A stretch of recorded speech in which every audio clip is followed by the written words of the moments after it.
Bismillahirrahmanirrahim. Assalamualaikum warahmatullahi wabarakatuh. Bismillah. Alhamdulillah. Alhamdulillahilladzi nawwara qulubana binuril hidayah. Wassalatu wassalamu ala Rasulillah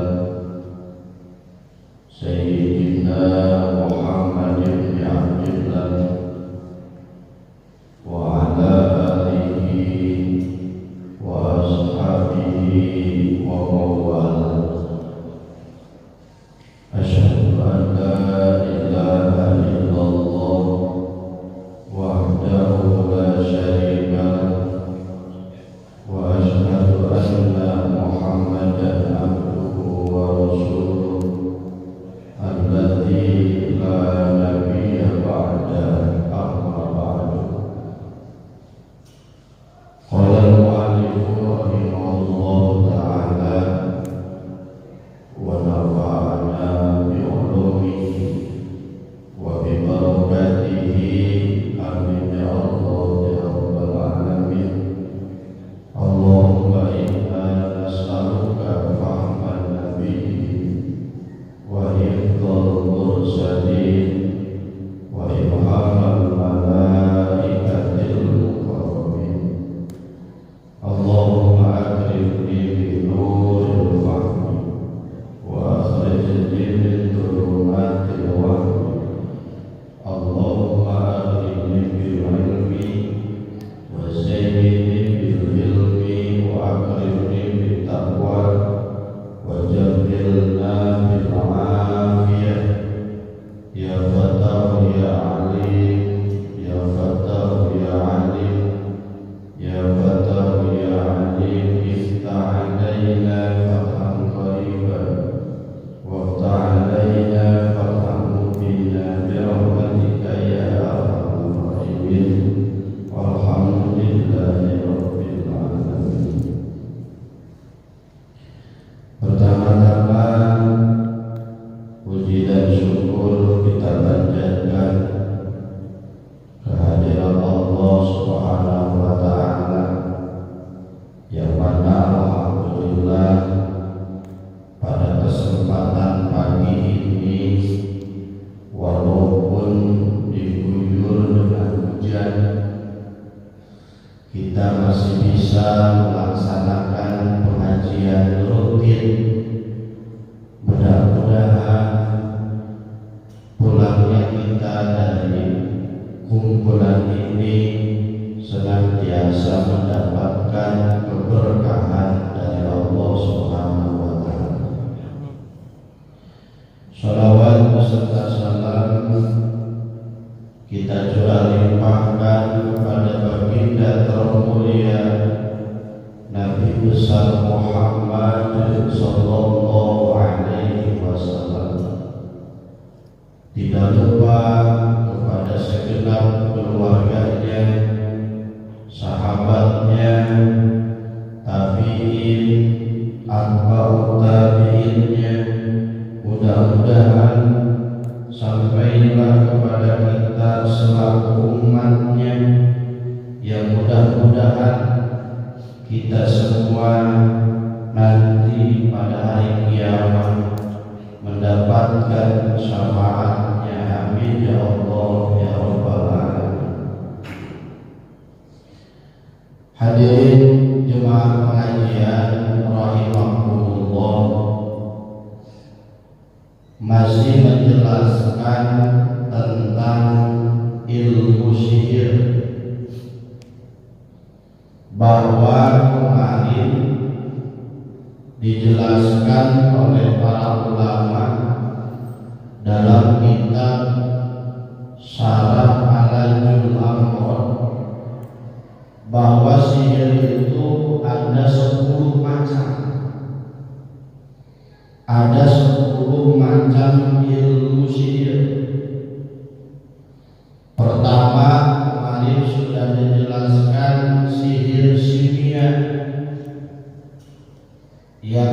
kedua sihir ilmiah, yang ketiga adalah sihir hindi, yang keempat adalah sihir Yamani.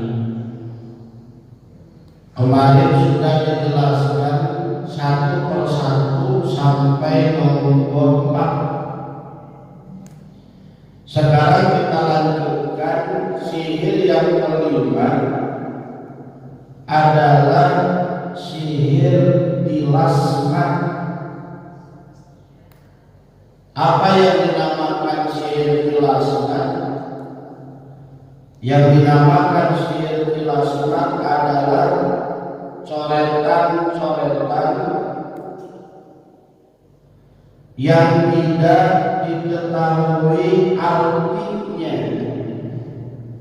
Jadi kalau ada orang coret-coret, tapi coretan-coretan tersebut dia tulisnya tidak tahu artinya, tidak tahu maknanya, lalu muncullah sesuatu keanehan ataupun muncul khawarij, sesuatu yang aneh, maka itu dinamakan ilmu sihir. Namanya sihir tilasmat.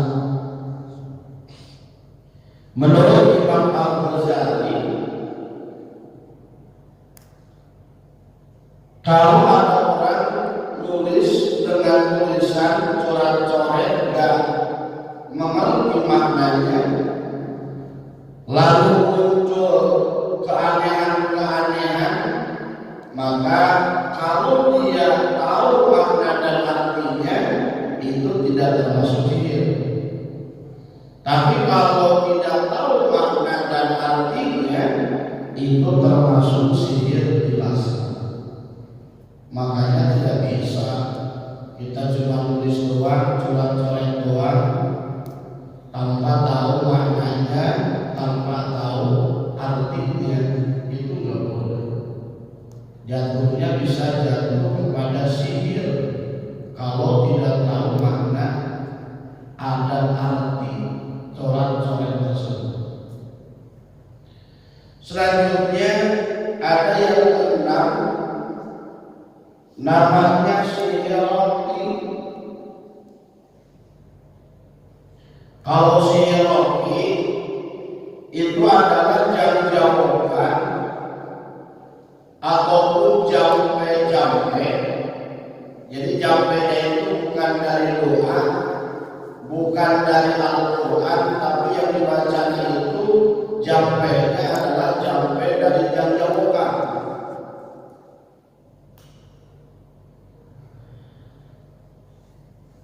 Jam-jamukan itu adalah omongan-omongan ataupun ceritaan-ceritaan yang tidak dimengerti maksudnya, tetapi menimbulkan suatu khawatir.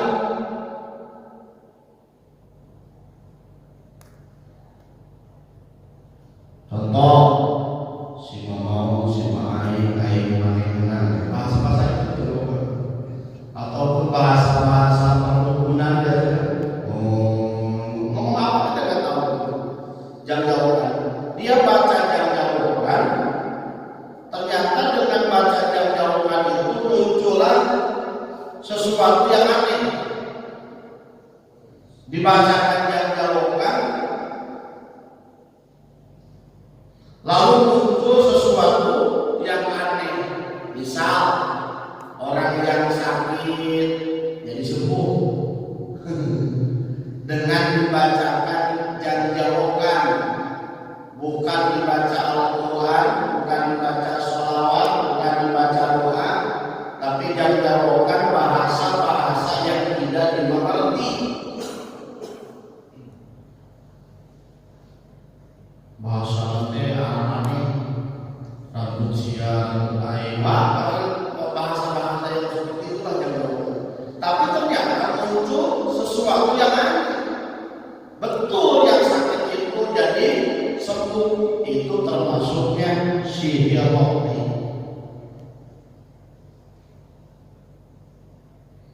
Selanjutnya biasanya jauh-jauhan itu diucapkan ataupun dibacakan oleh dukun-dukunnya, perdukunan biasanya.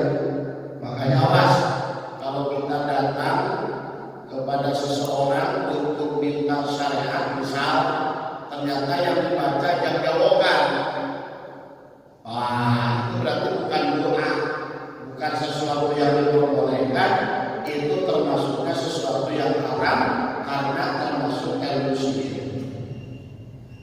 Kalau minta syariat udah ada, minta ke kiai doain ataupun minta ke orang tua doain, ini bahasanya bukan itu termasuk ilmu sihir. Selanjutnya yang ketujuh ada namanya sihir azimat. Nanti kita harus bisa membedakan ada azimah, ada sihir azimat. Biasanya azimah itu ditulis di malam pemungkasan, karena di dalam pemungkasan itu diturunkan 120.000 balai. Untuk menolak hal tersebut, diantaranya tulis azimah dimasukkan kepada air, lalu airnya diminum. Bapak suka minum? Kalau di rumahnya dekat kiai-kiai itu masih ada itu, dimasukin azimahnya di sumur, dipakai apa? Pakai tinta, tintanya beda, bukan tinta biasa, ataupun dimasukin ke galon, lalu airnya diminum. Namanya itu minum air azimah. Ada azimah, ada sihir azimat. Sihir azimat itu adalah jimat, tulisan ataupun ucapan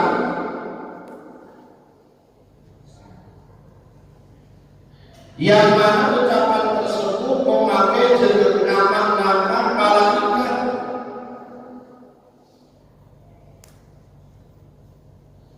Di dalam di dalam azimah itu kan salam kaulan birrahim, terus itu nanti ada nama-nama malaikat ataupun tulisan-tulisan seperti ya nama-nama malaikat ataupun yang lainnya. Itu kalau ternyata memunculkan khawarij dan dia tidak mengerti apa makna yang ditulisnya, maka itu termasuknya sihir azimah. Sama seperti azimah yang ditulis di malam pemungkasan, kalau yang tulisnya tidak tahu artinya, itu jatuh sihir. Tapi kalau yang tulisnya tahu makna dan artinya, ketika tulis azimah atau tulis jimat, kalau bahasa Quran tulis jimat, nulis jimat tahu arti dan maknanya boleh. Tapi kalau jimat tidak tahu arti dan maknanya, itu tidak boleh. Makanya jimat-jimat itu tidak bisa sembarangan, harus yang ahlinya. Ulama-ulama terdahulu bikin jimat, ini buat ini, taruh di sini nih, ini buat ini, taruh di sini, nih, taruh di atas pintu supaya jin tidak masuk, ataupun lain dan yang lainnya. Ya kalau yang tulisnya tahu maknanya, tahu artinya, sesuai dengan koridor ulama ahli hikmah, ya nggak jadi masalah. Tapi kalau orang nggak tahu makna dan artinya, lalu dia coba-coba, setelah itu muncullah sesuatu yang aneh, maka itu jatuhlah kepada sihir. Makanya tulisan-tulisan dulu mah kecil kasih kalungnya tulisan kan, ataupun pintu ditaruh jimat, ataupun di toko ditaruh jimat, atau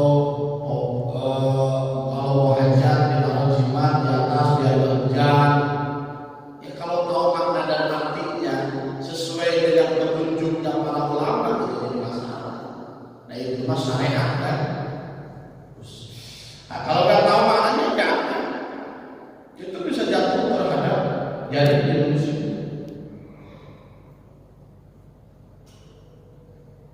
Selanjutnya ada yang ke-8 sihir istihdaman. Sihir istihdaman adalah bentuknya nyambat khodam, nyambat bentang-bentang, nyambat jin, ataupun nyambat yang lainnya. Tulu yang disebut itu datang. Ya, itu termasuknya sihir istihdaman. Ada orang dia backgroundnya bukan praktek syariat. Kalau bahasa sekarang jadi ulama ahli hikmah. Tapi cara membatinnya, cara nyariatinnya bukan didoain. Dia dibawa masuk ke kamar, siapa pasiennya. Setelah masuk kamar, lalu ditanya apa maksudnya, apa hajatnya, lalu dia nyambat mbah. Ya Syekh Abdul Qadir Jailani, yang disambatnya Syekh Abdul Qadir. Coba datang, ini ada pasien. Ya kira-kira begitu lah, saya juga nggak tahu bahasanya. Kalau bahasanya nyambat ada itu termasuk sihir. Datanglah Syekh Abdul Qadir Jailani, ini ada seseorang yang baru pengen lampu, coba diarahkan, sudah apa? Oh, berbentuk mbah-mbah. Lalu mengatakan ada apa? Dia ngobrol lah sama mbah itu. Ada yang seperti itu, ada. Di mana di Ciamis? Yang saya nggak habis pikirnya, yang datangnya banyak terus. Karena mungkin ijabahnya cepat kali ya. Kalau datang ke ustadznya pintu, susah dijabahnya. Kalau datang ke yang gitu-gitu kan cepat. Ya terserah lah. Itu kalau urusan masing-masing. Masa logika akalnya saja Pak. Masa si Abdul Qadir Jailani dipanggil sama kita datang. Orang yang mulia, sultanul auliya, dipanggil oleh seorang hamba yang banyak dosa bisa hadir kenanya. Seorang presiden dipanggil oleh seorang guru yang dari kampung, dia datang aneh kan? Siapa yang datang? Itu yang datang bukan Syekh Abdul Qadir, tapi yang datang adalah setan. Membentuk iblis yang membentuk yang beda rupanya seperti biasanya. Iblis itu dan setan itu kan bisa merupakan berbagai macam apapun. Makanya kalau ada orang buka praktek syariat atas nama Ustaz Kiai, tapi bukti prakteknya nyambat-nyambat Syekh Abdul Qadir, nyambat itu nyambat ini, ingat itu termasuk sihir istihdaman. Ya kan kalau nggak ngaji tauhid maka bakalan kenal sihir. Dianggapnya itu ada. Selanjutnya yang ke-9 ada sihir wifi. Tapi di sisi lain ada kitab karangan Imam Ghazali namanya kitab Al-Awfaq. Ada sihir wifi, ada kitab Al-Awfaq. Kalau sihir wifi mah bukan coret-coret tapi kotak. Sihir wifi kotak, dibagi-bagi lalu di kotak itu ada tulisan roh, ada tulisan ain, ada tulisan angka 40, ada tulisan angka 50. Itu kalau nggak tahu artinya dan maknanya, itu jatuh sihir. Kalau tadi kan coret-coret ya, bukan kotak. Kalau wifi itu kotak Pak.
yang nulisnya juga ngerti arti dan maknanya sesuai dengan petunjuk ulama, ya boleh. Biasanya yang jualan wafak itu daerah Cianjur.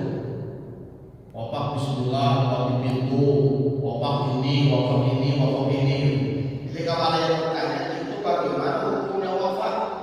Jawab, kalau tahu arti dan maknanya boleh.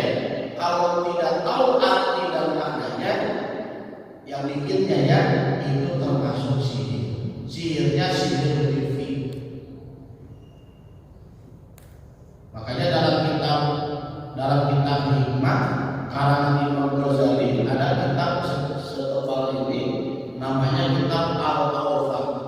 Pas dibuka oleh saya kurung-kurung itu, tapi dijelaskan itu maknanya, dijelaskan artinya, dijelaskan maknanya.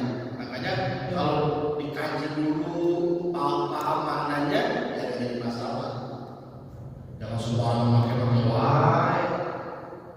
Pakai aja nggak bisa, harus tahu maknanya dulu, harus tahu artinya dulu, baru itu jadi wafat.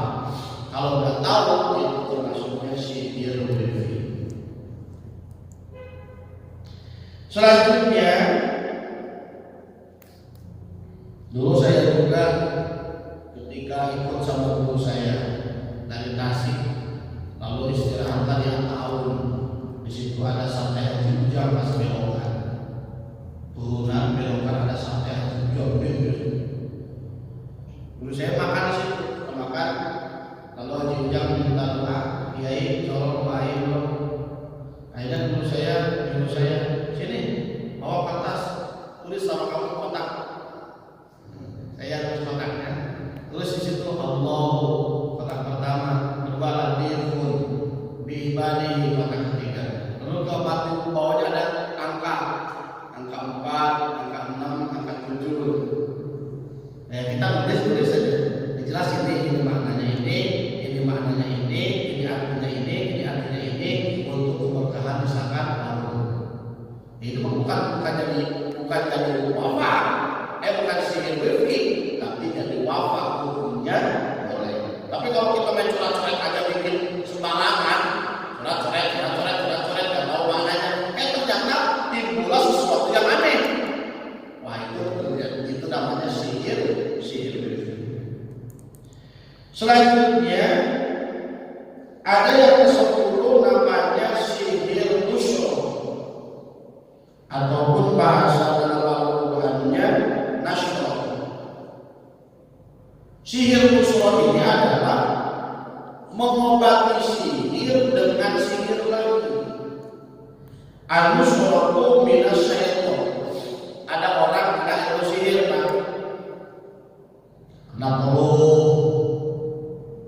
kena ilmu sihir lah intinya. Ilmu sihirnya mau ilmu sihir yang mana aja, yang paling menonjolkan ilmu sihir itu teluh. Di teluh ember dimasukin ke perut gitu kan, paku dimasukin ke perut gitu kan.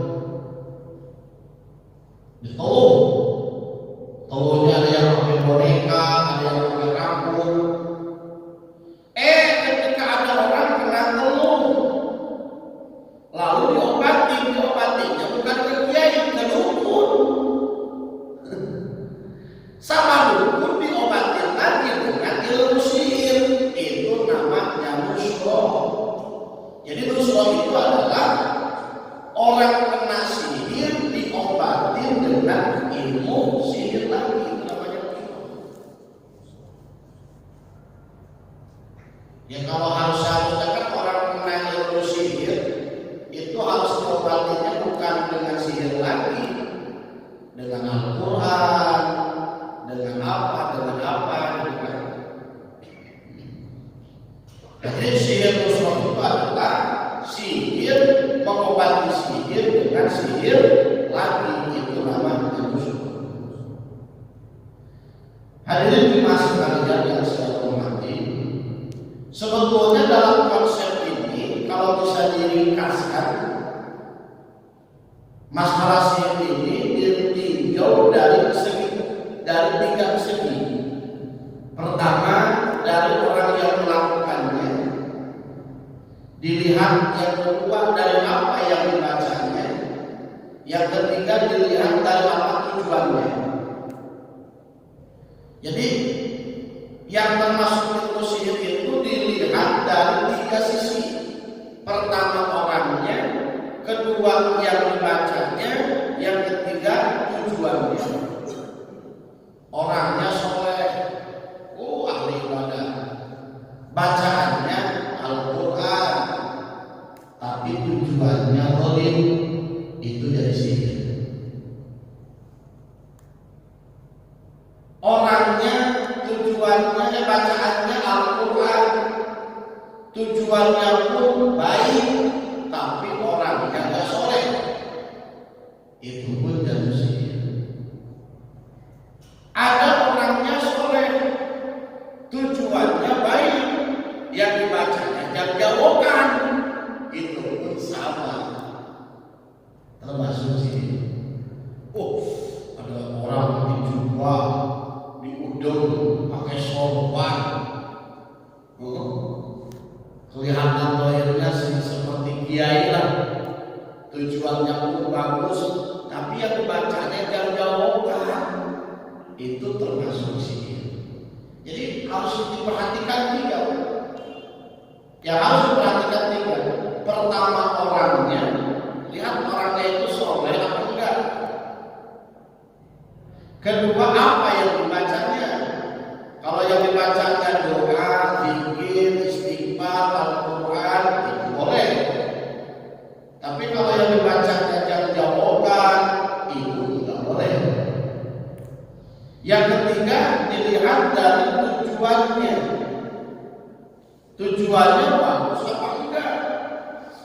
Kalau tujuannya bagus, ya berarti boleh. Kalau tujuannya tidak bagus, contoh untuk berbuat zalim, tujuannya untuk memisahkan suami dan istri, untuk supaya dia melawan orang tuanya, misalkan, itu nggak boleh. Makanya jangan tertipu dengan orangnya yang soleh, tapi harus dilihat di dalam tiga sisi. Pertama orangnya, kedua bacaannya, yang ketiga adalah apa? Yang ketiga tujuannya. Kalau salah satunya ini ada yang tidak baik, maka jatuhnya sihir. Tapi kalau yang tiga ini semuanya baik, orangnya soleh, yang dibacanya Al-Quran, tujuannya bagus, itu mah tidak termasuk sihir.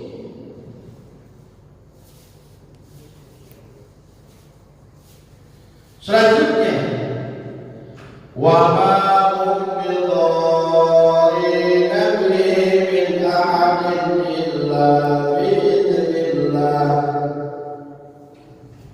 Ilmu sihir itu tidak bisa mendatangkan kemanfaatan, tidak bisa. Ilmu sihir pun tidak bisa mendatangkan kemanfaatan sebetulnya. Ilmu sihir tidak mendatangkan kemanfaatan. Ilmu sihir tidak bisa mendatangkan kemanfaatan illa bi'idznillah, kecuali itu semua terjadi atas izin Allah Subhanahu wa Ta'ala. Bukan karena sihirnya. Ada orang disihir lalu jadi madorot. Madorotnya itu bukan karena sihirnya, tapi itu semata-mata bi'idznillah, izin dari Allah Subhanahu wa Ta'ala. Kalau kita meyakini bahwa sihir itu mempunyai bisa membuat madorot, sihir itu bisa membuat manfaat, berarti sihir itu mempunyai kekuatan. Sementara la ilaha, tidak ada yang mempunyai kekuatan kecuali hanya satu, Allah Subhanahu wa Ta'ala.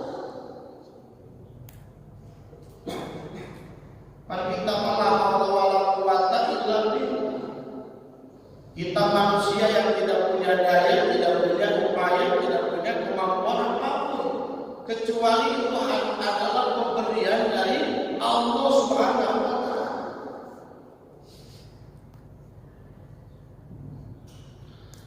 Bahkan wajah ta'allamuna ma yadurruhum wa la yanfa'uhum.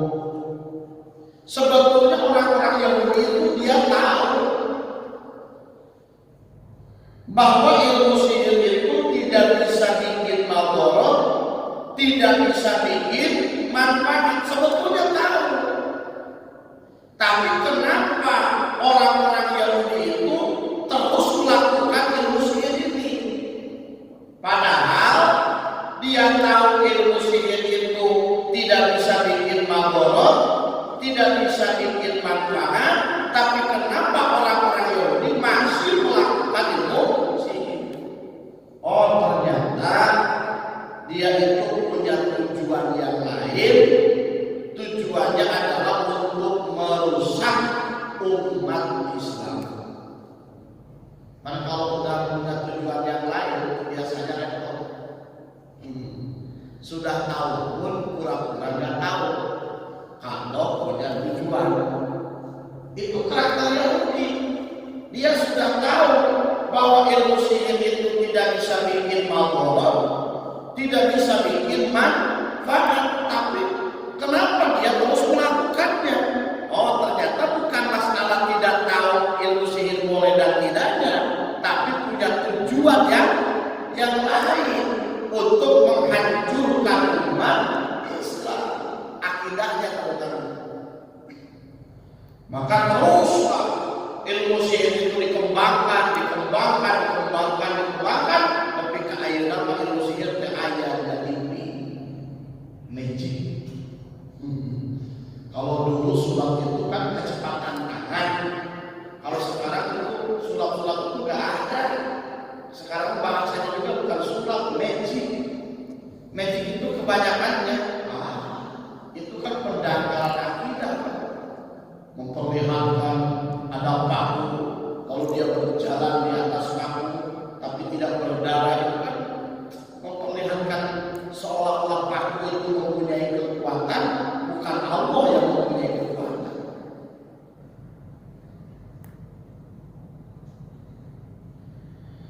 Walaqad 'alimu laman ishtaraw ma lahu fil akhirati min khalaq. Ternyata orang-orang Yahudi dia sudah tahu bahwa ilmu sihir ilmu yang sesat dan menyesatkan, tetapi dia terus mengamalkan seolah-olah orang-orang Yahudi menjual ilmu sihir dengan kalam Allah, menjual agama. Seolah-olah orang-orang Yahudi menjual ilmu sihir dengan kalam Allah, menjual yang hak dengan yang batil. Dia sudah tahu bahwa sihir itu sesat. Dia tahu sihir itu tidak bisa bikin madharat yang manfaat, tapi kenapa dia terus lakukan? Seolah-olah diberikan gambaran contoh, seolah-olah orang-orang Yahudi dia menjual apa? Ilmu sihir dengan kalam, menjual dunia dengan menjual akhirat dengan dunia. Biasanya kan urusan akhirat itu kalau ada berundun ya, wah haram itu jadi haram. Ini gimana hukumnya, haram apa halal? Halal. Jadi halal Allah. Kenapa? Karena punya tujuan yang lain. Seperti orang Yahudi, dia tahu ilmu sihir itu sesat, dia tahu ilmu sihir itu tidak bisa bikin madharat dan manfaat, tapi dia terus melakukannya. Seolah-olah seperti dia menjual akhirat dengan dunia, menjual ilmu sihir dengan kalam. Awas nih, karakter Yahudi ini jangan sampai ada dalam diri kita. Udah tahu benar, karena punya tujuan yang lain, akhirnya yang benar disalahi.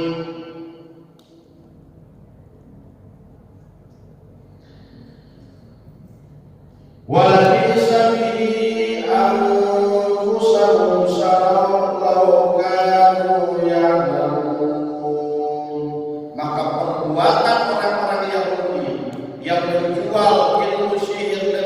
Allah, menjual hak dengan batil, maka perbuatan itu perbuatan yang sangat buruk.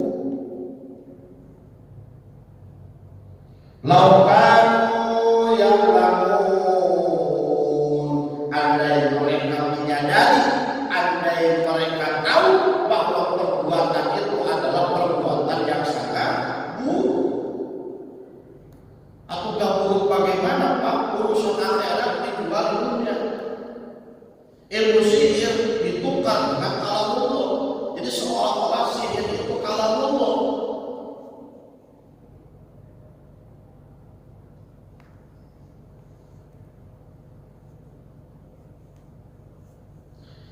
Apa jaminan dari Allah dan ancaman dari Allah Subhanahu wa taala? Walau annahum amanu wattaqaw lamathubatun min indillahi khair law kanu ya'lamun. Walau annahum, dan seandainya mereka orang-orang Yahudi aman, mereka beriman kepada Allah, wattaqau, dan mereka bertakwa kepada Allah, tidak mempelajari ilmu sihir, tidak mengajarkan ilmu sihir, tidak memperluas ilmu sihir. Andaikan orang-orang Yahudi beriman, bertakwa kepada Allah Subhanahu wa taala, lamathubatan, maka sesungguhnya pahala min indillahi khair, dari Allah Subhanahu wa taala akan Allah berikan. Ngan hajaka beriman. Andaikan orang Yahudi beriman dan bertakwa kepada Allah Subhanahu wa taala, kata Allah Subhanahu wa taala, yakin aku akan memberikan ganjaran di sisiku untuk orang-orang Yahudi yang beriman dan bertakwa. Cuma saya, orang Yahudi itu tidak beriman, tidak bertakwa, dia terus menyesatkan, mengajarkan ilmu-ilmu tentang persihiran yang dulu sudah diamankan oleh Nabi Sulaiman, yang dibongkar kembali oleh iblis, oleh setan, lalu selamlaskan oleh orang-orang Yahudi. Tujuannya apa? Untuk menghancurkan akidah umat Islam.